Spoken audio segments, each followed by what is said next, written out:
It's you, it's me, it's YDT episode 180 of season 3 of a show. I could say it any different way because it still rhymes. Of a show which pulls back the curtain, takes down the walls brick by brick, and exposes the hearts, the true hearts of those caring for those.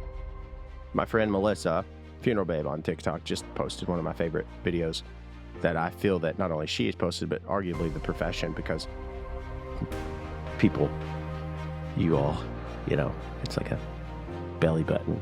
Unless you don't have a belly button, we all have them, opinions. Like, that's not really the saying. I just didn't want to say it because it's ornery, but someone had wrote to her and said that you chose the profession. Of course you chose the profession. Of course the profession was chosen, but it doesn't mean it doesn't come without hardship. And nonetheless, this post that she had made, this video was so profound and beautiful as she goes about her day. And it's all of these tasks that are, some are mundane, some are extremely important in nature. Not that all collectively aren't. And she's narrating and telling this story of her heart and how specifically and particularly a year of her life was so dark. But she kept showing up for other people, and I keep saying that to you. And that's why on this 180th episode, I am showing up, and I want you to show up. And I thank Melissa and Funeral Babe. I appreciate her, and I appreciate all of her works, and all of you who show up and do good and have good intention and kindness. And it means a lot to me. And I appreciate you supporting. Bonus noise, straight from the journal itself. And the link is in the show notes right there. But we're going to talk about Tom Segura, the comedian, from the podcast Two Bears, One Cave. Yeah, that's what we're talking about. We're going to talk about that. And we're going to talk about this amazing vintage Notre Dame jacket, which, by the way, I need to clear up. Like, the pullover I had in the previous video, a ton of people from Notre Dame and Notre Dame alum. It's like, it said alum. It was like, I just put it on and whatnot. I did not go to Notre Dame. I would have loved to. Didn't have the grades for that. And I don't think I would actually love to have gone to school, but maybe I would have if it was Notre Dame. Okay. Let's talk about Tom Segura. I'll never forget whenever I hit 100,000 followers on TikTok. I remember at night, I was watching the TV through the mirror on the wall. The TV's behind me. The mirror's on the opposite wall, of course, and I'm trying to set the phone up because I'm overthinking it, because at this time I was so compelled to do the right video, the right thing all the time, instead of just realizing that good is good enough. And I pretty quickly found that out. But at this time, particularly, I was thinking like, okay, what do I do to announce that I'm so grateful for the 100,000? Next thing I know, it's 160,000. But it was in this moment where I'm constantly in the comments. I think that's part of curating and creating the community that we have. I think it's important to acknowledge people, and that's what I want to talk about, because I spent so much time late at night, particularly, and I created a team of moderators to respond on my behalf, and it was exhausting. It was important. I know it was important because I think it really paved the way, created this foundation, but I felt the need and still struggle to feel like I have to connect with and acknowledge and interact with everybody. It's something that I'm passionate about, and I'm not the only one. Tom Segura. There we go. He actually said that he was talking about one of his bits. People were like, "Oh, so you're Mexican? Oh, so you're his last name is totally not white sounding, right? But he sounds kind of like he does taekwondo." So anyway, he was talking about how for the longest time he responded to everything. And even one of his jokes, he got like 200,000, he said, pieces of comments, messages, emails from people in Louisiana, because he's just making fun of Louisiana, just because comedy that's what you do, is you just goof off with, and apparently everybody's really sensitive. And he felt the need, and to the longest time, he felt the need to respond to everyone. And that's where I'm still struggling, because it went from 100,000. The point is it was 160, like overnight, 163, 100. It was so quick. And the need to respond to everyone, that feeling, that fight that I have in my head is still very heavy. And I actually, my give a shit stopped the moment on Instagram. it's not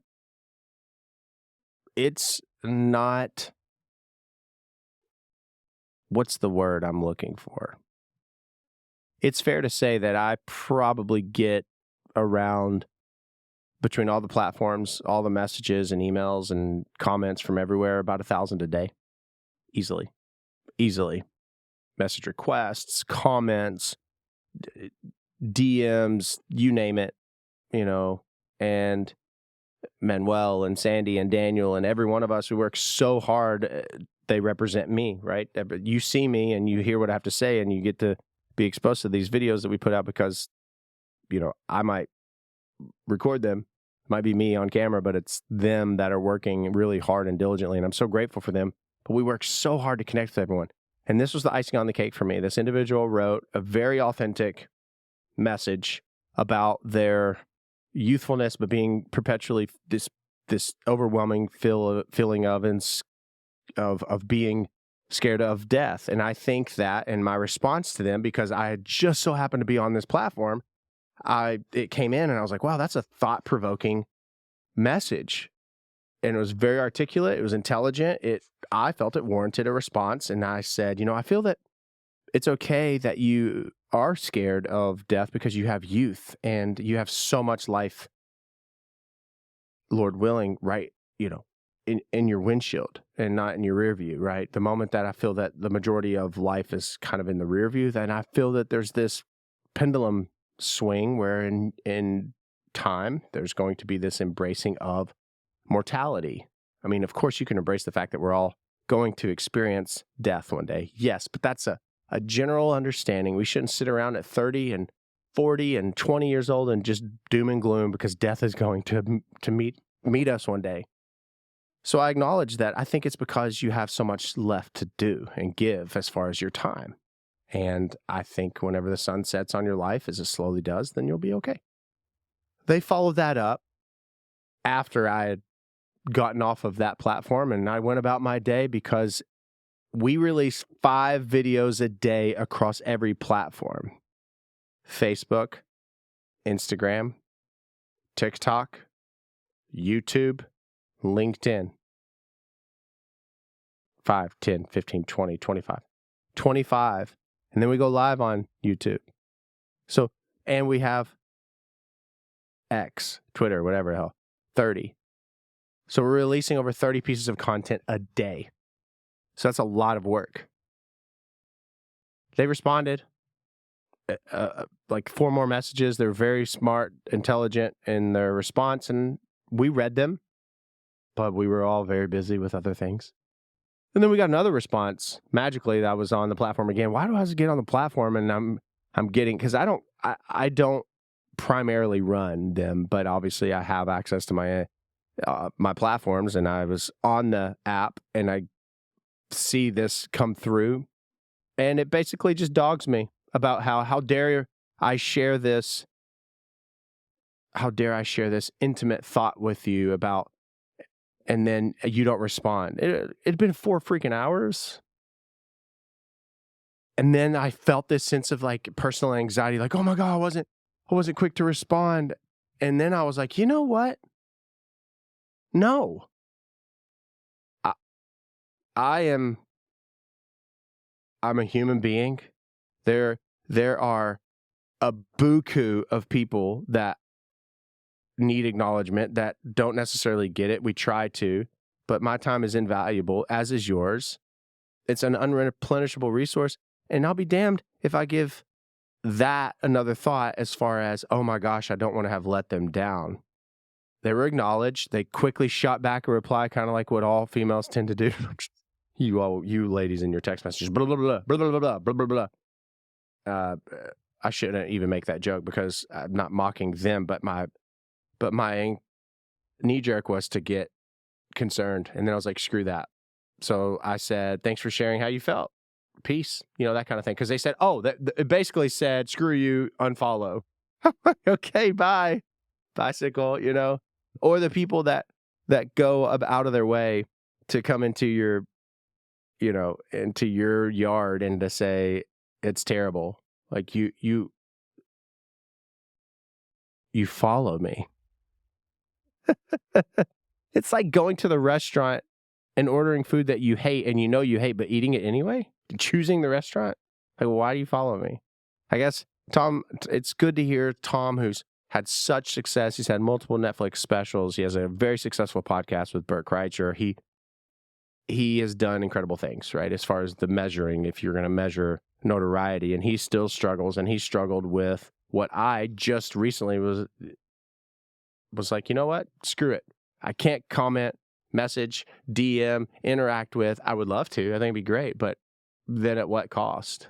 You know, you only have so many buckets. And then if you're going to put water in another one, then you're affecting something in particular. And I've got a pretty good handle on things in life now, and family and work and you know, my health and where we're going and the trajectory.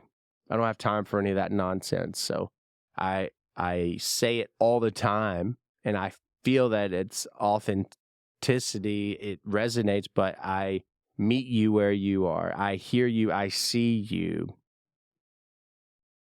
I hope that's enough. And that's going to be a struggle for me, because I think that that's, you know, we all have this insatiable need to feel needed. Well, we all have a need to feel this sense of need, but more so, I feel some of us more so than others. And that's probably me. I want people to feel heard and exhaust myself at the cost of myself, and I'm just not going to do it anymore. So to the lovely lady, if you stumble upon this podcast, like I said, you know, thanks for sharing that you're frustrated. I hear you. And I appreciate you sharing initially your thoughts and your concerns with, and that meant a lot. And I appreciate you feeling safe to do so. But what I won't do is to be disrespected or not honor myself and my integrity, because I have dignity. My friend Robert is a successful business person, and he's been very successful, and he's very good at taking care of people and their insurance needs. And there's a particular street where he lives that at the time of what happened, his office was on this really busy road where a lot of people in his profession were, if you had driven up or down either way.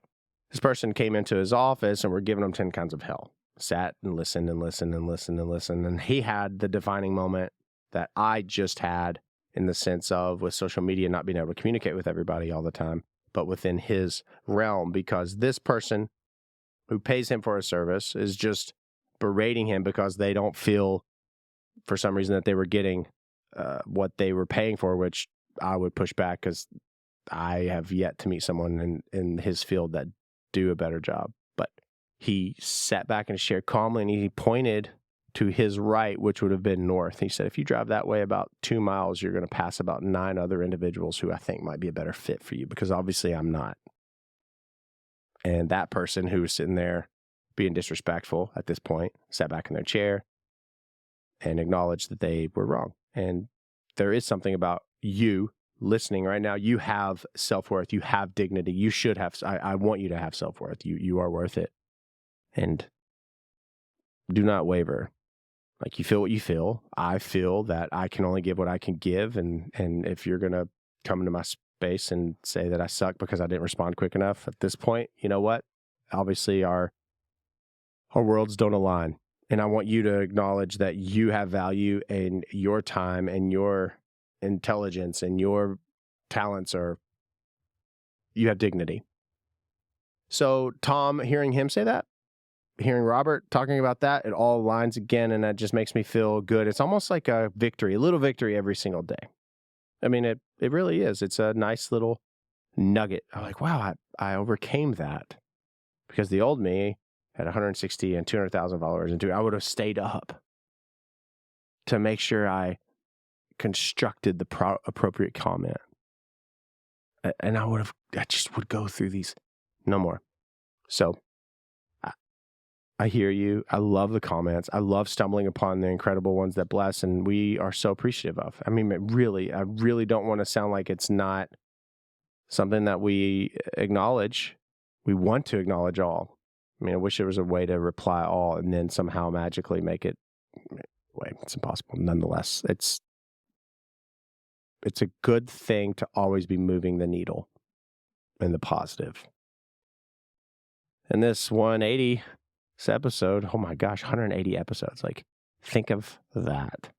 So if I drop dead right now, hopefully I don't drop dead, but hopefully my children and my family, people that are proud of me and that love me, remain proud of me by the works that I do and I show up. I'm proud of myself. I'm proud of what I'm doing for myself and for my passion, because I love what I do and I believe in what I do and I believe in you and I believe in giving you this.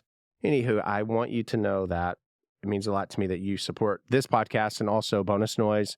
Link in the show notes. It's $4.99 a month. You get exclusive access to the journal. It's a book that I write in day in and night, and I take writings from that, and I might water them down a little bit, but it's a lot of unfiltered commentary that the onion peels even more so than the usual Die Trying episodes. And if you would like to have access to that, it's $4.99 a month. Link in the show notes. And you can follow me on all the socials, please. Thanks for all the support over at YouTube, Nathan Morris Music. Be sure to subscribe and click the bell over there. Everything is available in video form. I'm grateful. The single comes out on Friday. It's amazing to know that Yet is number 20 radio. Again, it's Christmas happened. Shared knocked me down to 55, and Santa came to town, and then now all of a sudden Christmas is over, and now I'm back on the charts with Jelly Roll and Taylor Swift, and it is insane. I appreciate you so very much meeting me here, and I am honored that you have. Be sure to recognize you have dignity, and you're worth it. And we'll see you at episode 181. That won't be as fun. Season 3 of YDT, episode 180. It's in the bag. All right. Until next time. Sounds like I have a windbreaker on. Okay, I'll stop.